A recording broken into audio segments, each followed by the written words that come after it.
Hi, I'm Elizabeth, and welcome to my channel. Today I will be reviewing the Rhodia Webnotebook. As you may know, this is the notebook I used for bullet journaling from January 2018 through September 2018. I filmed a flip through of my full notebook last month, so be sure to watch that video next, as soon as you finish this one, of course. Let's jump right into it because there's a lot to cover. So I want to start with the basics. The Webnotebook, also known as the Webbie, is a hardcover notebook made by the brand Rhodia. It comes in a variety of sizes and styles, but mine in particular is the large ice version with the silver cover. The large is a standard A5 size of 5.5 inches by 8.25 inches. You can also get the A5 size in a black or an orange cover. The cover itself is soft to the touch and made of a faux leather material. So while it does have sort of a leather look to it, it is not a real leather, so don't worry about that if you're vegan. From my research and what I was able to find, it does seem this notebook is vegan friendly. They don't explicitly claim that it is a vegan notebook, and if you have any information that could counteract that this notebook is vegan friendly, please let us know in the comments below so that myself and all of my fellow vegans out there can be aware. But as I said, from the research I did when I was buying this notebook, it seemed to me to be a vegan friendly option. The silver version has a subtle vertical grain to it, which I quite like, but I can't confirm if the black and orange versions have the same grain because I don't have those versions. The notebook has 96 sheets or 192 pages, a single ribbon and an elastic closure, both in the corresponding color, and an inner back pocket. The ribbon is pretty short as far as notebook ribbon bookmarks go, just barely poking out the bottom, and the corners of both the cover and the pages are rounded. As for durability, the cover has held up really well, in my opinion, in the 10 months that I've been using this notebook daily. It's been treated pretty roughly, to be honest, thrown in my backpack more days than I can count, had things spilled on it, dropped on the floor, had cats playing with it, you name it, it's happened, and I think the cover still looks pretty great. There are definitely a few marks on the cover, but you have to go pretty close to see them. The price of the notebook will vary depending on your location and your retailer, but I purchased mine for $20.99 Canadian on the Chapters Indigo website. A little PSA, the pen loop does not come with the notebook. I added that myself. It is a stick-on pen loop, so that is not a feature of the notebook, and I apologize if I got your hopes up. Now that I have the basics covered, I want to talk about everyone's favorite part, the paper. As I mentioned, the Rhodia Webbie has 96 sheets or 192 pages. The silver cover comes in dotted or lined paper, and the black and orange come in dotted, lined, or blank pages. Mine is dotted. The dot grid is a 5 centimeter dot grid, meaning there are 5 centimeters between each dot on the page. The paper itself is 90 GSM ivory, acid-free, and pH neutral paper. GSM, for those of you who are not familiar with the term, is an acronym for grams per square meter and indicates the weight of the paper. Generally speaking, the higher the GSM, the higher the quality of the paper, though there are quite a few factors that impact paper quality, so GSM isn't going to give you the whole story. For comparison, Leuchtturm journals have 80 GSM paper, and Scribbles That Matter and Dingbats notebooks have 100 GSM paper. The paper is ivory in color and a rather dark ivory at that. One of my least favorite aspects of this notebook is how dark the paper is, as I tend to prefer a true bright white. This also means if you want to use whiteout to correct any mistakes in your notebook, the whiteout will contrast with the paper and won't blend in. I tried to solve this problem by using regular whiteout and then a light beige Tombow to try to correct the color.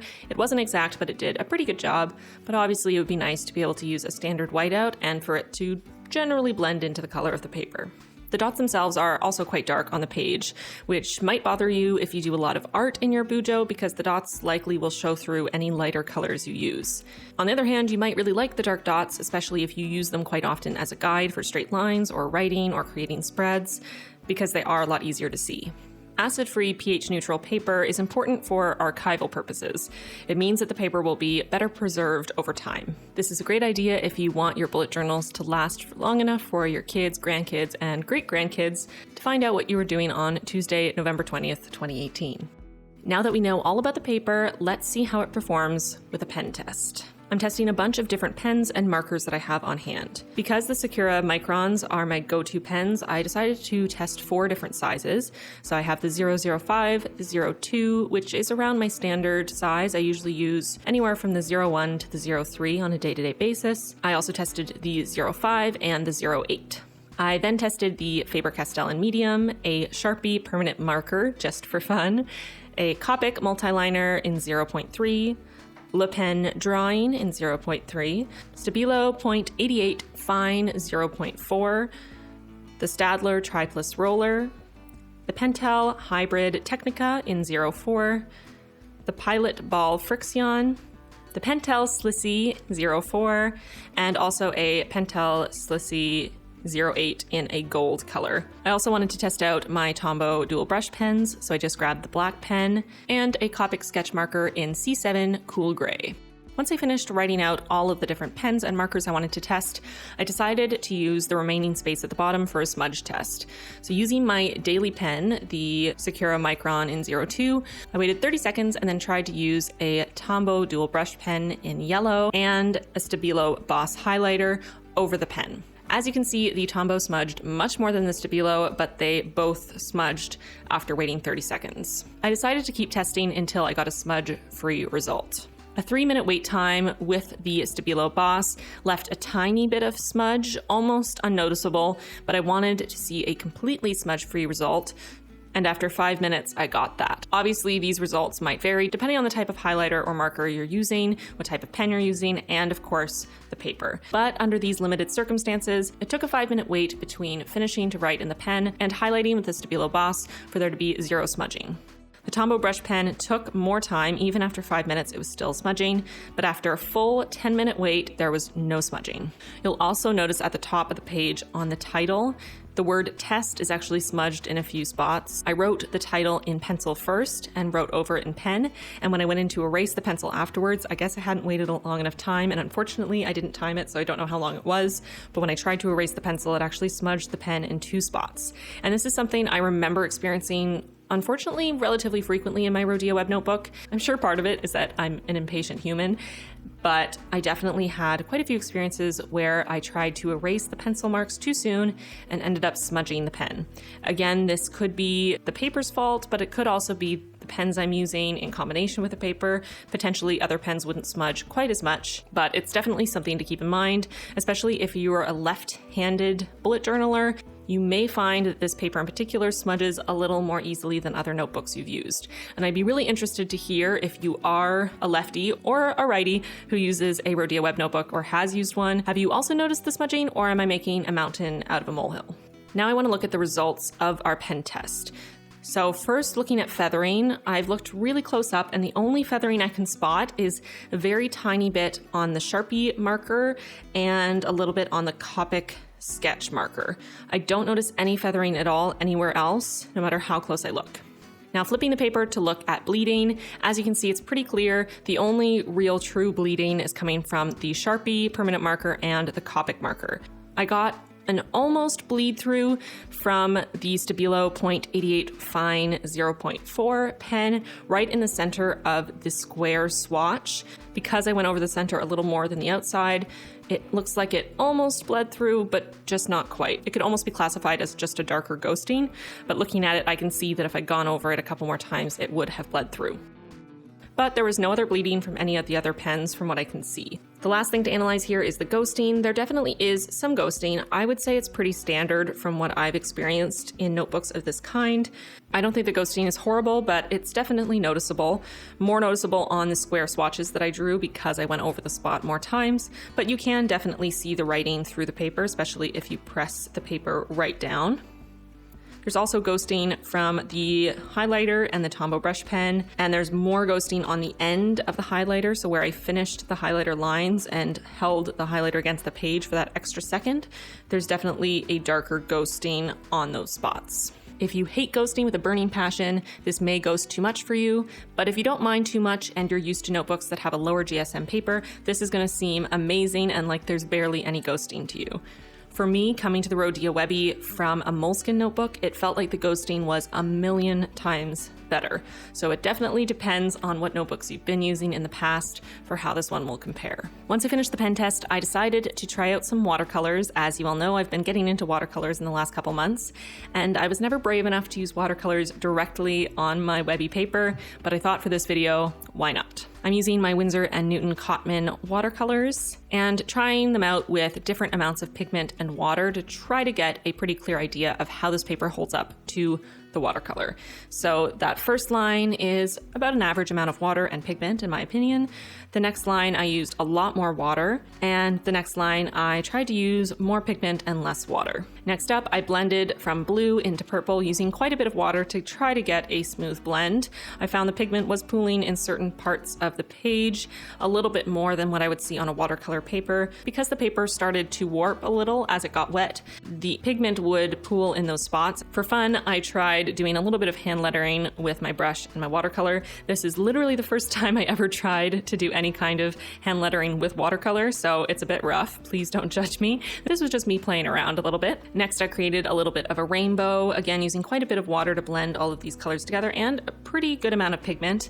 I had that same experience where I found the color was pooling in certain spots as the paper warped, and it wasn't blending as well as it does on watercolor paper. I then tried out a wet on wet effect, so I wet part of the page and then picked up some pink and purple and just dropped them onto the wet spot so that they would spread out and kind of blend together. This is a technique I used quite a bit in my moon watercolor tutorials and also the Star Trek watercolor painting that I made for my husband for his November bullet journal. So this is a common technique I like to use, so I thought I would test that out as well. It uses quite a bit more water since you start with a wet page and add even more water afterwards, so I thought this would be a good test of how the paper held up. And lastly, I really wanted to try packing as much pigment as possible into part of the page, so I used a black watercolor and really tried to pile it on there. I wanted it to be as opaque as possible so we could see what it looked like on the other side of the page. Because I know a lot of you don't use watercolors, but you do have Tombow brush pens, I thought I'd also test out Tombows in here.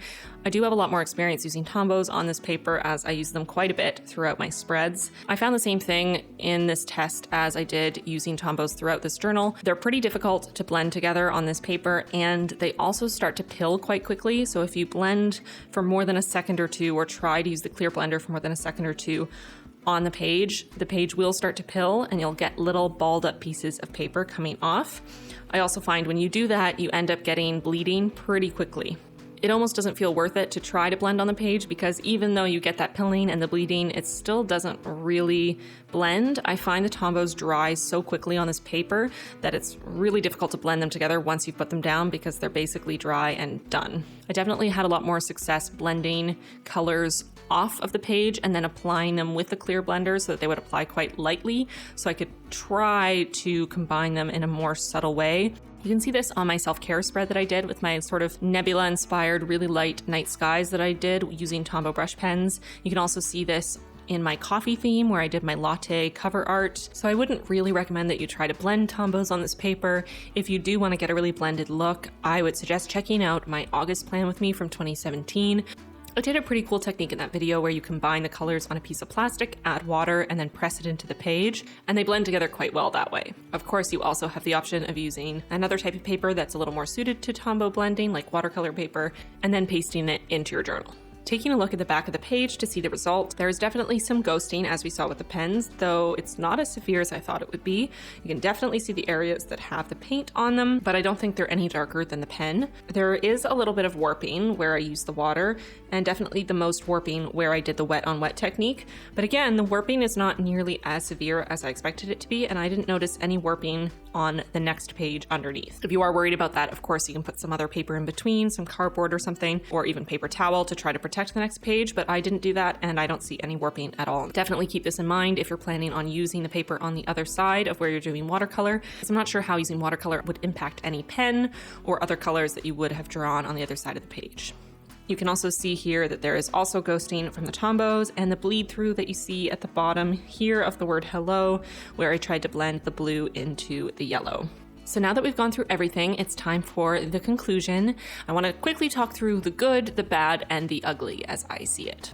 So the good parts of this journal, for me, I find it's quite reasonably priced. I think the quality of the notebook is quite nice. I didn't have any issues with pages coming out or the cover coming apart. Like I said, after 10 months of quite rough use, it still looks almost brand new, and I'm really happy with that. I also don't notice any fraying of the bookmark at all, which is pretty incredible considering I have 2 cats and they did chew on it. I also think the paper quality is quite nice at this price point, and compared to quite a few entry-level bullet journals out there, the paper quality in the Webbie is quite nice. I would also put the ghosting level in the good category. I think the ghosting is quite good on this paper considering, again, the price. As I was using the notebook throughout the year, I didn't find I noticed the ghosting too much and it didn't really bother me, which is a really great change for me because the ghosting really bothered me in my moleskin. Another good is the way it handles watercolors. I'm actually pretty shocked at how well it stood up to watercolors, and I kind of wish I tried it out earlier so I could have been watercoloring in my bullet journal all along.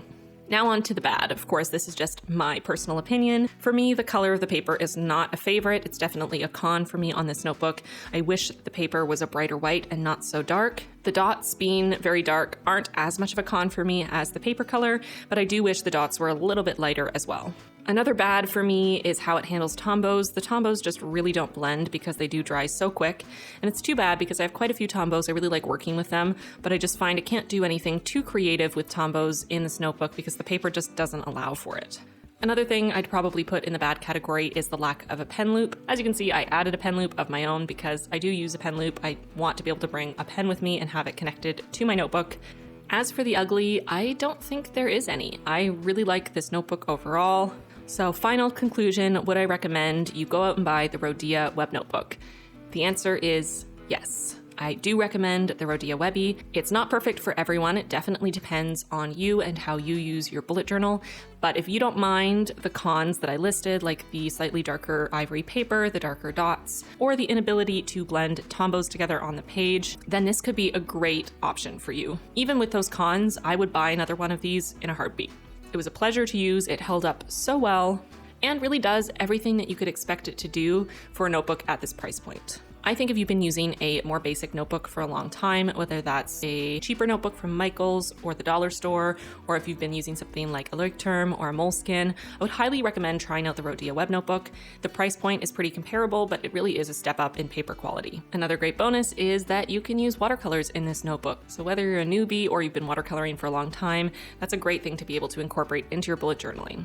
So that is it for my Rhodia Webnotebook review. I hope you enjoyed this video. I hope it was informative. I really tried to cover everything that was brought up, both by my Instagram followers and by my patrons on Patreon. So hopefully all of the bases were covered. If there was something I missed that you want to know about, please don't hesitate to leave it in the comments below so that I can answer those questions for you. I did have a couple questions about fountain pens, but because I don't use fountain pens, I actually don't own any. That wasn't something that I could really include in my test, unfortunately.